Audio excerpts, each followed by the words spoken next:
This is the history of the Ernest M. and Mabel P. Skinner family.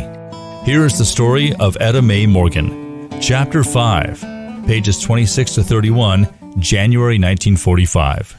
January 1945. I am all alone this winter. It has been 4 years since my husband died. I have accomplished a great deal since his death. I paid off the loan on our home and helped Carl pay off his home by sending him $1,000. I assisted Ralph in obtaining his place in Smithfield. I gave Elda $1,000 to help her learn the business that her husband followed, the furniture business. She has 4 children, 3 boys and 1 girl. She has a new home that is arranged very artistically. Her good taste in decoration is displayed in her home. She has a very outstanding voice, low but marvelous. Her singing is much appreciated by the people of the surrounding communities. She sings at all events of interest. She assisted in giving a musical recital in Preston in December 1945, where she sang 5 numbers. She took the audience by storm. Her representation of an angel was most outstanding.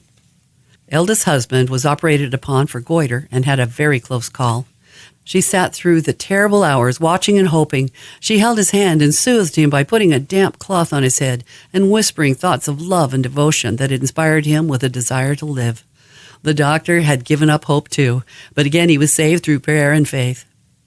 I leased my place to Earnest in 1944. He taught grade school in Noonan in 1943. No teachers were available. This terrible war was still raging. He had a horse fall on him in 1943. His leg was broken, and he had a very bad time with it. He was lame for such a long time. He could not work in the fields at the time, and so he hired Neil Lewis from Thatcher to come and help run the place. Ernest was called to be one of the counselors to the bishop. Then fall came, and the school board from Grace wanted him to teach there. I felt I could not let him leave me here alone, but my sacrifices were just beginning. They insisted that Ernest take the position, as they had checked on his records at USAC and found that he had been one of the best student teachers. They made him a very flattering offer that he could not afford to let pass. He accepted the position of vocational agriculture teacher and moved to Grace. He had his wages raised this year, and he is continuing his work there. Ernest and Mabel love the people of Grace and the surrounding communities. He is at present building a very lovely home at a beautiful location in Grace. It's hard to get building material because of the war to finish his home. They have 3 little boys and are very happy with them. They are lovely children and very bright. They have a lovely home life and use their piano for the benefit of the children. Both of the parents sing, and the children are very active along the musical line. In January 1944, I assisted Lester in buying the Bacon Ranch, which was for sale. Ira Peterson had it advertised to be sold at auction. I talked to Lester, and he decided to make an offer for it. We obtained the money by using the sheep as collateral at the bank. We schemed in several ways to get the money, $10,400 to cover the bid. I did the bidding and had to be wide awake to be able to accomplish such a deal against a man of money. No one had beaten Ira Peterson at such bidding before. I felt very successful when it was announced that I was the winner. I received many compliments for my activity in bidding, holding Ira at bay by the spirited way I acted and my activity before bidding began. Lester has done a wonderful work in fixing it up and remodeling. He was under a great strain, but he's been able to keep a cool head and active mind, and he's coming along all right. He has proven himself a real man and can control himself in a wonderful manner. I'm indeed proud of him in a crisis. Lester got his loan on the place from Lewis Sumner Pond, and he's paid me back and proved himself an honest and loving son. Carl had some serious sorrow. A son was born to them in December. He lived a week. The doctor said an operation was the only chance he had, so they took him to the hospital, and he was on the operating table 2 whole hours and only 1 week old. It seemed his lower bowels were separate from the smaller intestines, something very unusual. The darling lived 3 hours after and succumbed. The parents were overcome with grief. They had such bad luck in trying to raise a baby. The mother was so weak she could not carry her babies to maturity. The son was the first child they had had for 6 years. He was a beautiful baby and the picture of health. He weighed 9 pounds. They named him Ashley Nephi. Carl was so proud to give him part of his father's name. The funeral was held near the mother's bedside so she could hear the comforting words that were spoken by the president of their stake. Venus's father, Robert Wallentine, who had just returned from a mission in Colorado, gave a very beautiful talk and read some very lovely poems at the funeral. Carl's brother Lester offered a most beautiful prayer, and the singing was lovely. The flowers bespoke the dear friends they have in Preston. Carl's son Wilson has returned from the war in the Pacific. He is not too well. His back was hurt overseas. He and his wife had the experience of going to Alaska. They did not like it there, so they soon returned. Wilson then worked on the railroad in Pocatello for a while, then went to work with Helen's husband and seems to be doing well. I have 37 grandchildren, 25 boys and 12 girls. I have 4 great-grandchildren. I have 3 grandsons in the Army, 2 are overseas, and 1 is in the Navy attending school. It is almost spring of 1946. We are in the midst of lambing. The sheep are not in too good a condition this year, and I'm afraid we are going to suffer a loss. I've not been very well since Christmas. I went to the Budge Clinic for a checkup and found I had a bad heart. I went home with my son Ernest and went to bed for a week. Their 2 little boys were my nurses, and they did a perfect job. If I attempted to get up, they just went for their mom saying, "Grandma can't get up. The doctor said so. Make her go right back to bed." They were very fine nurses and good children. Missionary work was done by the family of Nephi Skinner, beginning with my husband's mission in England. I had 4 children when he went on his mission. They were all very young. My husband made a very fine missionary. He was a fluent speaker and understood the scriptures. The cost of the missionary service in our home alone amounted to quite a sum. We had 5 sons who spent 138 months in the mission field. 2 daughters-in-law spent 32 months in active service. And 2 grandchildren belonging to Carl Skinner spent 40 months in the field with their parents. My husband spent 26 months in the British mission, which makes a grand total of 246 months, equal to keeping 1 missionary for 21 and a half years. The cost of keeping missionaries in the field, figuring the time at $3 per day, would be $22,164. I took this information from one of the apostles who spoke in conference, so it must be reliable.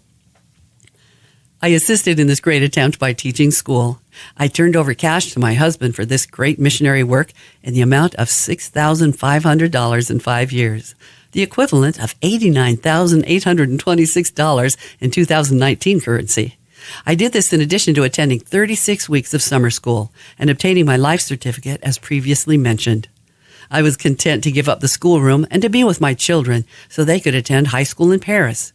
We had no school buses in those days, so mothers had to allow their children to leave home to attend school, which required great sacrifice. I would not be content away from my family so much, so I rented a house. We all went to school, and Daddy stayed at home on the ranch. On Friday evenings, we did a week's work in 1 day. We baked, washed, ironed, cleaned, and got ready to leave by 7 o'clock every Monday morning. We were all very happy, though. We have started a new experience now, not school teaching, but genealogical work in earnest. I succeeded in obtaining a great record of my dear mother's family, the Stocktons, who came to America from England for greater religious freedom. These Stocktons settled in New Jersey first. There they became very active, donated land to build Princeton University. And when this was completed, many Stocktons filled positions as instructors at that great educational institution. These people were stalwart supporters of the law. There were 17 officers in the Revolutionary War at one time. They were noted for being doctors, lawyers, professors of every class of instruction, writers, clergymen, and so on. One member of the family was a signer of the Declaration of Independence. At the time Lincoln made his speech at Gettysburg, one of the Stocktons, a chaplain in Congress, offered the invocation before President Lincoln gave his famous Gettysburg Address. That prayer is recorded as a most humble one, beseeching Father in heaven to assist President Lincoln in this great calling of dedicating the ground where so many of our sons were buried. This prayer not only sought help from our Father in heaven, but it brought to the mind of our great president so many beautiful expressions made in his speech. This shows the kind of men the Stocktons were. I've been working on this Stockton record for the past 25 years, and it is almost complete now. I have to do this work, as the age for temple ordinance work acceptance is 100 years since birth. I have many more than 1,000 names of these people in the archives, waiting the day of resurrection, that these dear and loved ones of mine, through my mother, can come forth at the first resurrection. I often wonder how happy I will feel mingling with these loved ones for which I have made many sacrifices to help and give them the same privileges as my dear mother had by being so fortunate in finding the Book of Mormon through a dear little orphan girl. My mother's testimony of this wonderful book is a rich testimony to all who are being led blindly in their lives. I am very grateful that this dear little girl was led to our door in Georgia when I was only 10 years old. My mother was a real descendant of the children of Israel, for she knew the call as she read the Book of Mormon that was carried into her home by that little orphan girl, an outcast from her parents and loved ones. I am very happy that I was sent out to Idaho, though my trials were very hard, going alone as I did, not knowing anyone, and being only 12 years old. I am grateful for my testimony of the gospel, that I have had these peaceful mountains in which to raise my family. I am most grateful for our prophet and president, George Albert Smith, and all the church authorities. A few more lines describe, I am feeling quite well. I've had some very hard trials to face. I am living alone at home, where I enjoy my study hours. I am reviewing the standard works of the church, and I gain so much by review. Ernest still leases the ranch. Neil Lewis has been hired to take care of the ranch and is doing very well. Elda's husband experienced a very serious operation to remove his appendix and address ulcers of the stomach, and he is doing nicely. The prayers of his wife and fine little family for his relief have been answered. Ralph has been quite sick for some time, but is much improved. The cause of poison in his system could not be found. Carl's heart is bad from hard work and worry. Wilson is not very well. His back is causing him much trouble. Portia is fine and expects a new baby any day. God bless her. I am having great success in my genealogy work. Clausen is fine, being blessed in his life. The power of God is upon the earth if we will only live for it. Times are looking serious. The coming of the Son of Man will soon be here, and in the millennium will surely reign.